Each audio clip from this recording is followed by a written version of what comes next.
friends! Today I'm going to read this story. It's called An Ant's Day Off. That's the title of the story. And the author of this book is Bonnie Becker. She wrote all the words in this story.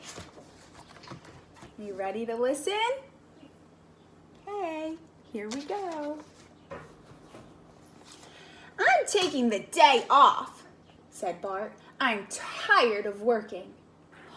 No ant has ever taken the day off, his friend Floyd reminded him, nervously glancing about.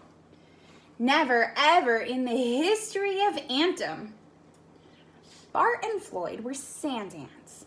They spent their days under the ground working all the time.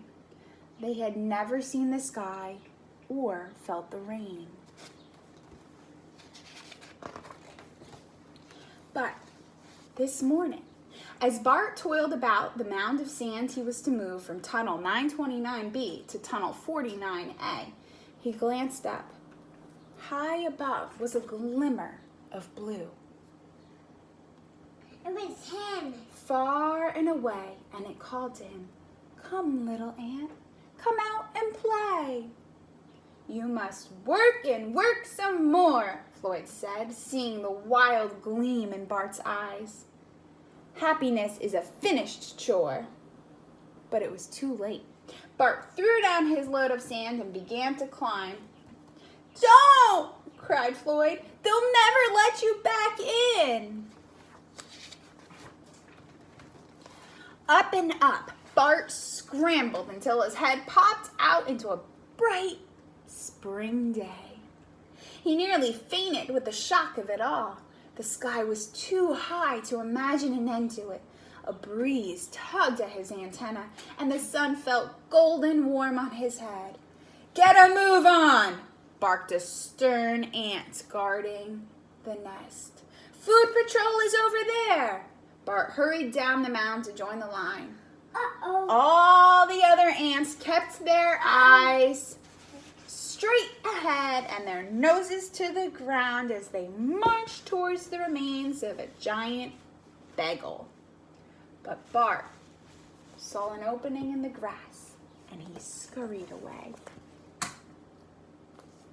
Oh, big good mushroom. He came to a broad river. "Row!" said a voice. "Row!" said another voice. Bart peered around the edge of the water iris. He saw 2 frogs. "Gently down the stream," said one frog. "Merrily, merrily, merrily, merrily," said the other frog. And together they croaked, "Life is but a dream."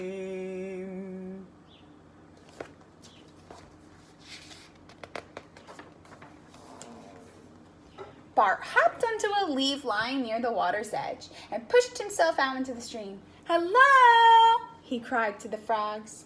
Then, to his horror, the larger frog snapped a fly into his mouth. The smaller frog eyed Bart hungrily. Are they going to eat him?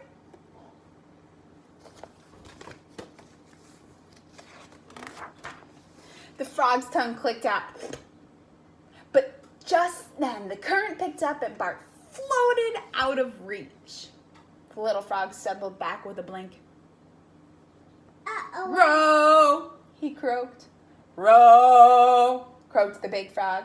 Inside his head, Bart heard a tiny voice. It sounded just like Floyd. "Always work, never rest. Perhaps I should go back to the nest." Where'd the bee go? The ant is floating down the river. Where? Suddenly, his leaf, listen. No, wait. Look, I'm going to show you. Listen. Suddenly, his leaf caught on a branch and spun to a stop. She flew up and down and up and down. Bart could see the sky and field and sky and field. Ah! A sneeze tickled at his nose. Ah! Achoo! Bart fell down, down, down and landed with a whomp. on another dandelion.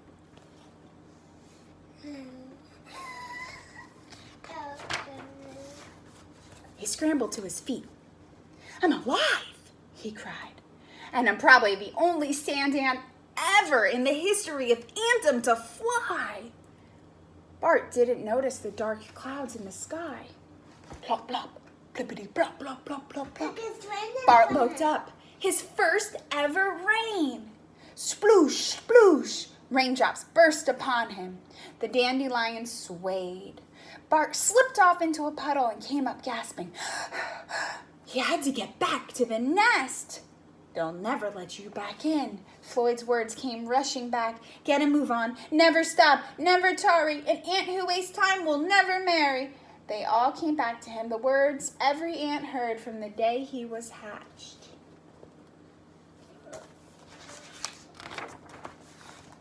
He staggered up to the entrance of the nest. There at the top stood the guard ant. Bart realized with a horrible start that he carried nothing.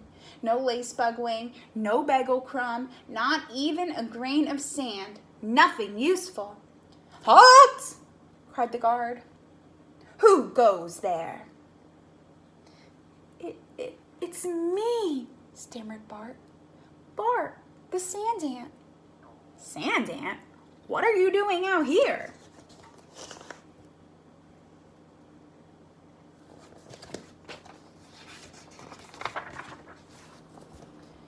Wild lies flashed through Bart's head. Maybe he could say he was kidnapped by earthworms. Or that he was blind. I took a day off," Bart whispered. "I'm not doing anything. I'm being totally and completely useless. I floated down a stream, I almost took a nap, and I flew on a bee. But that was mostly by mistake." "A day off?" said the guard. "You took the day off?" Bart nodded miserably.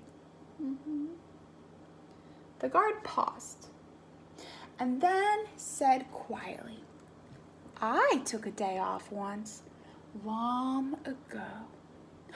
"You did?" breathed Bart. "Don't tell anyone," snapped the guard. "Not a peep. Never a word. Still, if you pick up that moth wing and make it snappy, I'll let you back in." "Always bring back a bit of something," muttered the guard as Bart slipped past. "That's what the others do." "Others?" Bart asked. "Sometimes," the guard said softly. "Sometimes an ant just needs to look at the sky, now doesn't he?"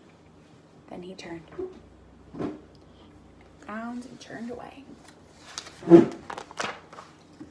Bart hurried to tunnel 929B. Floyd had cleared away his mound of sand and Bart's too. "I'll do twice as much tomorrow," Bart promised. "Tell me about your day off," Floyd whispered. "Tell me everything." And Bart did, once, twice, again and again. All through the long summer, Bart told Floyd about sun and frogs and rain. And one day, when it was nearly fall, Bart found Floyd standing stock still, staring up at that sparkle of blue. "I couldn't," Floyd gulped. Bart laid down his grain of sand. "Come on, I'll show you." But wait a minute," cried Floyd. "Never, ever in the history of Anthem has an ant taken a second day off." Bart just grinned, and the two friends began to climb. The end.